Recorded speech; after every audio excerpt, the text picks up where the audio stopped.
Hello, students. This is Mr. Kitts. Welcome back. So, with today's unit, and we're starting a new chapter here, we're looking at modern times.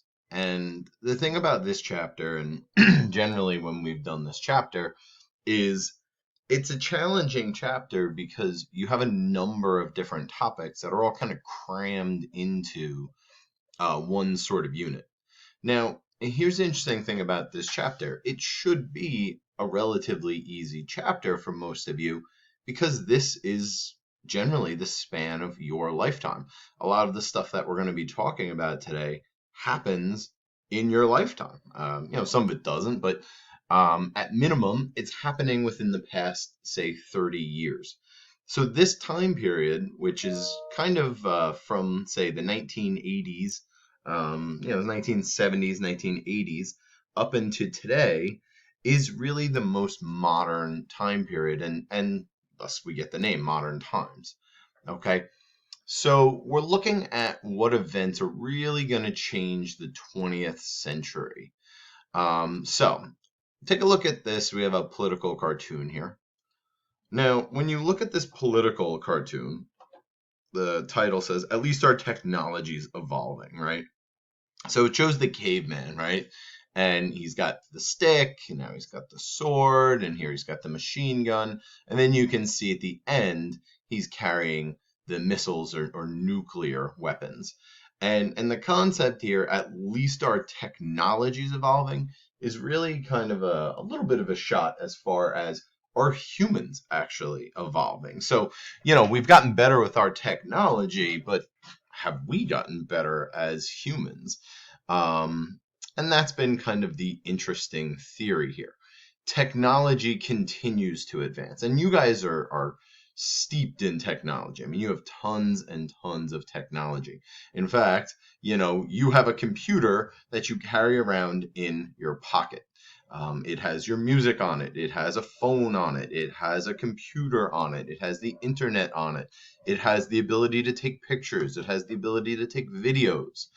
You know, Rewind back, say 20 years, to when myself and Mr. Boyce, when we were, say, teenagers, even maybe in our early childhood, the concept of walking around with a computer in your pocket was ridiculous. And not only, let's throw in the fact that you could have music on there, you could have games, you could have a video recorder, you could have a photo, like a camera. To have all of those things in a tiny piece of technology, a small piece of technology, was a little insane. You know what I mean? That seemed like something out of a science fiction movie. But that is the world that we live in, and that is how technology has changed. And just give you an idea, here's early cell phones, right? If you've watched this show, one of my favorite shows growing up, Saved by the Bell, there's Zach Morris with his brick-like cell phone. Um, and the change that you've seen over the years. In fact, a lot of you have Apple or an iPhone, right? And we can look at Apple, right? And here's a Mac, here's a Macintosh computer back in 1984, kind of around the birth of Apple.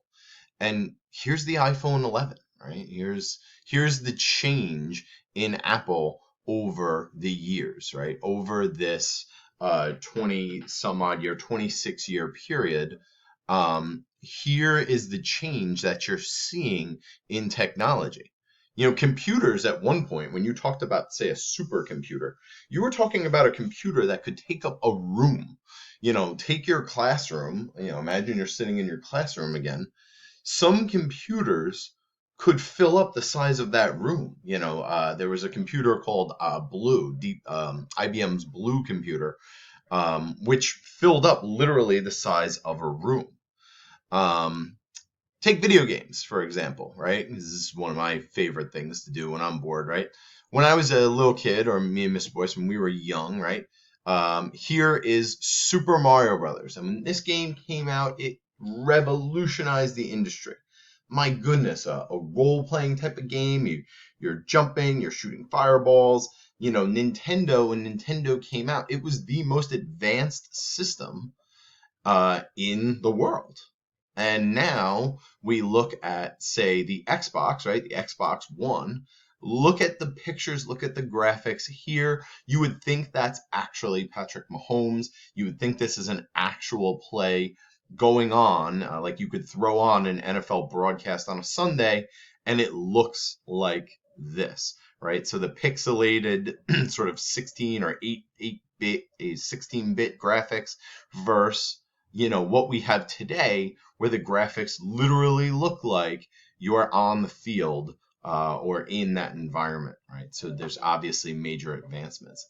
But is technology a good thing? And that's kind of the argument that some people have, right? So check out this cartoon here. And what is this cartoon saying? Look at the guy. He's connected with his games, his TVs, his laptops, his Wi-Fi's, his social networking, right? Digital tablets, his music, his smartphones, everything. But where's the human interaction in this is the question, right?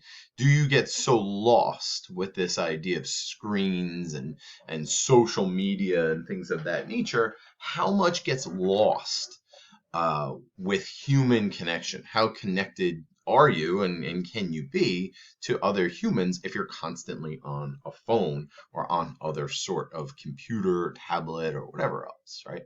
And that's kind of the concept there.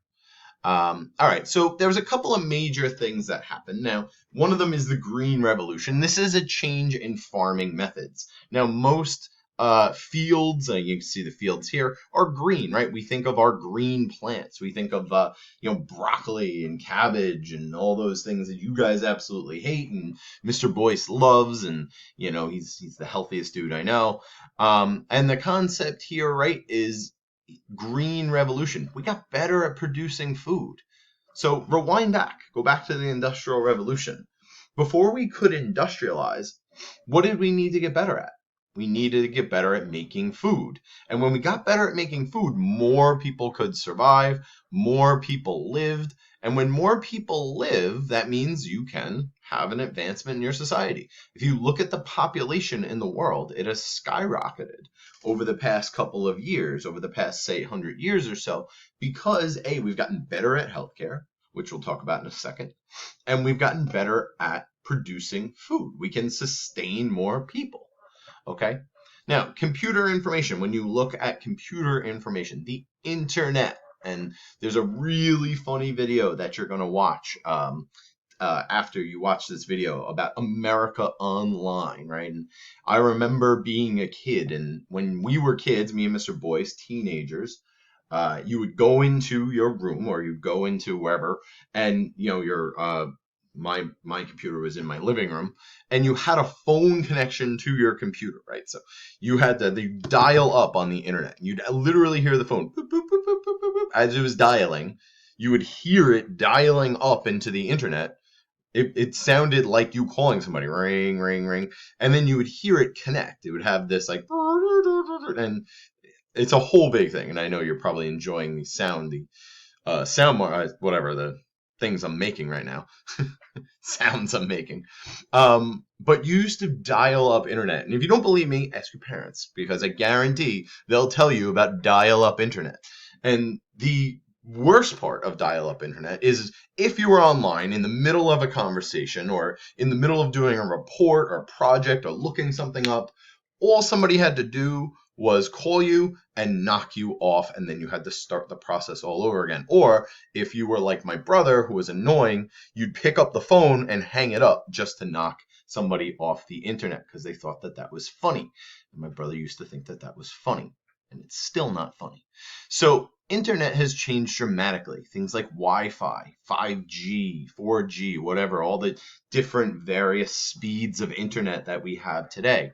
And the other thing about faster internet and computers and email and electronic mail and things like that is it makes the world smaller.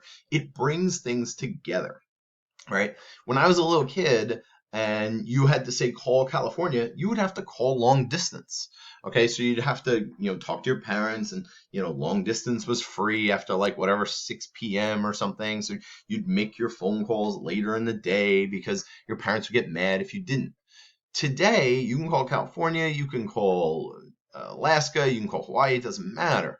You know what I mean? You can even, a lot of phone plans even have international type of calling. You can call overseas, you can call other various areas. You couldn't do all that stuff when you were younger. Now, we talked before about health and the medical revolution. So there's been big advancements in medicine, the ability to transplant things, vaccines, which is a huge deal right now when we're talking about the coronavirus, right? One of the biggest things that people are waiting for is to get a vaccine for this virus. Okay, but there's a lot of viruses over the years that we've never been able to come up with a vaccine for. Look at HIV/AIDS. Okay, HIV, which is a virus, okay, is a virus that we don't have a vaccine for. Okay, and now you can obviously, we know with AIDS and HIV, you can only get it through needles and sexual contact and things of that nature. So it's not like the coronavirus where it's airborne, but still, it's a virus that we have not been able to figure out. Okay, and speaking of HIV and AIDS and things of that nature, we talk about epidemics, and we couldn't have really brought up a better time to talk about epidemics. The coronavirus is a pandemic. Okay, this thing that we're dealing with right now is a pandemic. It's a worldwide pandemic, and it's causing a lot of issues. You know, before this, one of the biggest epidemics that we could talk about was HIV and AIDS, and we've seen other, say, epidemics, SARS, MERS, the swine flu, things of that nature. But when we talk about large scale pandemics, things that have killed millions of people, we talked about something like HIV, and that goes back to the 80s. And the guy on the left here, you probably recognize him. If you don't, he's a basketball player. His name is Magic Johnson. And prior to Magic Johnson coming out and telling the world that he had contracted HIV/AIDS, most people assumed that HIV was a gay disease, was a disease you got if you were a homosexual. However, all of that sort of changes as Magic Johnson, he had a pretty famous press conference where he retired from the NBA because he had contracted the HIV virus. All right. Now, the contraction of that virus led people to realize that HIV was not just a disease you got if you were a homosexual. It led people to realize that this thing could spread through regular intercourse. It could spread through needles. It could spread through blood transfusions. This was a virus that was not limited to one specific group. Okay, and that's where you get this idea of epidemics. Okay, so when we look, we've had these major advancements in internet, in medical revolution. I just want to touch back. Things like transplants have become big. We've been able to transplant people's faces, people's eyes, people's lungs, hearts. Obviously, kidneys and livers are things that we've been doing for a very long time. But if you look at things like a face transplant, that's something that nobody could have imagined years ago. But we're able to do those things today. The last thing, and this has been a hot button topic for a very long time, is the environment. Okay, what are we doing to our planet? This thing called global warming that you probably heard of. Some people believe global warming is a thing. Some people do not believe that global warming is a thing. Regardless, a lot of science shows us that there's problems with the environment, that we've done a lot of damage to our environment.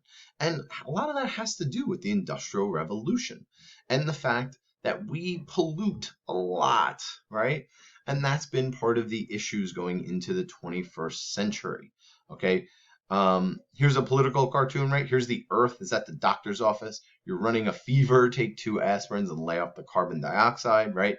So when we talk about the Earth and we talk about the environment, a lot of this has to do with how we treat our planet. So we can see tons and tons of advancements here. Computers, technology, medicine, epidemics, pandemics, things of that nature, the environment. All of these things are stuff that we're still dealing with today, right? And honestly, you could be dealing with it your whole lives, and your children could be dealing with it, and your grandchildren, and so on and so forth. Unfortunately, these are things that are not easy solutions. Okay, so this is Mr. Kitts signing off. Once again, if you have any questions, let us know. You can email us. And tomorrow we'll get into some more modern era issues.